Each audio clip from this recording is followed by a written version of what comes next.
Hola, mi nombre es Claudia Noemí Lopresti, soy de Buenos Aires, Argentina. Ahí he nacido en Buenos Aires. En el año 2002, por la crisis del país que hubo en Argentina, por el corralito, tuvimos que emigrar a Estados Unidos porque tenía que pagar un préstamo bancario.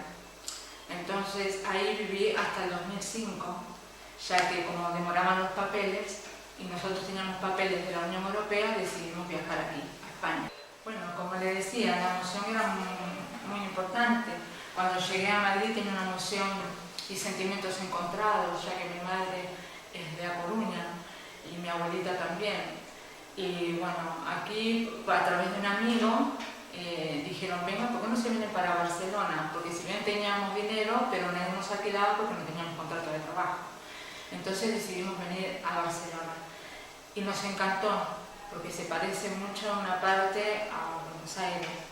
Y bueno, nos sentimos muy acogidos por la gente catalana. El lugar es precioso porque se mezcla las montañas con el mar, con el Mediterráneo, cosa que en Argentina, si querés ir al mar, en Buenos Aires a mucho vivía, tenías que hacer 5 horas. Y me encanta, la ciudad me encanta, me gusta su gente. Y bueno, fui a vivir a un barrio que se llama Carrer de la Fontbaliarda, en Horta. Y ahí sigo viviendo. Antes vivía en el piso 13, ahora vivo en el 7.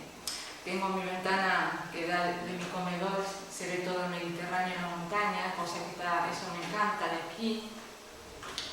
Y bueno, he trabajado, soy cortadora patronista hasta el año 2010, cuando vino aquí también la crisis. Entonces Cataluña me dio la posibilidad de poder estudiar y estudié chef. En el 2013 me he recibido de chef. Bueno, en mi tiempo libre me gusta ir a caminar, porque me encanta ir a caminar por la montaña. También me gusta mucho cuando estoy muy nerviosa así o que las cosas no me van bien, ir a sentarme y a mirar de Horta y despejarme, veo todo, me cargo de energía con todo este lugar tan bonito que es Barcelona.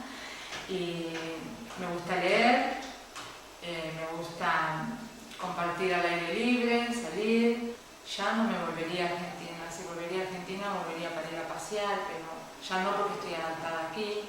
Solo me faltaría una cosa, que es poder aprender bien el catalán, en agradecimiento a Cataluña todo lo que hizo por mí.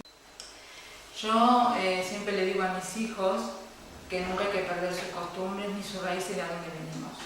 Si bien somos inmigrantes y muy orgullosa de ser inmigrante, porque eso siempre mi padre me lo dijo, yo me crié a nivel de su cultura, ¿no? Si bien mi padre era italiano y mi madre era gallega, yo siempre su cultura en mi casa, sus platos, sus comidas, sus cocidos, ¿no? Sus pizzas. Entonces yo a ellos les inculco el mate, les inculco compartir, estar en familia, compartir empanadas argentinas, un asado, esas cosas no hay que perder. Si bien somos como los pájaros, no somos ni de aquí ni de allá, porque cuando estás allí querés estar aquí, cuando estás aquí querés estar allá. Entonces le agradezco mucho a Cataluña todo lo que ha hecho por mí, por mi familia. Los quiero mucho y soy eternamente agradecida por darme todo lo que me queda. Gracias.